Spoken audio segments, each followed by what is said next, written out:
खुलुमबाय दिनै मोनाबिलिनि रादाबाव नोंथांमोन गासैखौबो बरायनानै लाग्रोनाय जाबाय। दानिया जोबजासिम भिडिअखौ नायलांनो थाखाय गुरैयै खावलायग्रोबाय।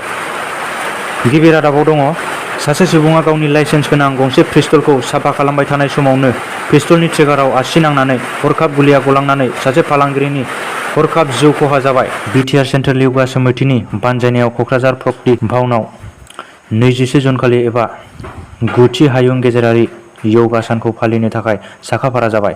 बिटिआर मिरु योगा आफादनि बिबानगिरि राहुल नार्जारिया बे हाबाफारियाव बाहागो लानो थाखाय बयखौबो हांख्रायहरदों।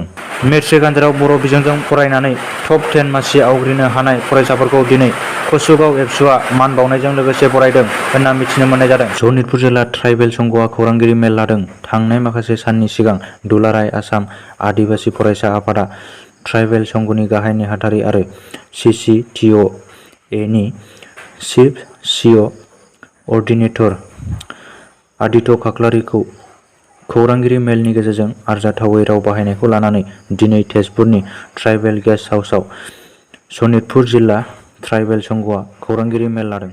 एसेनोसै।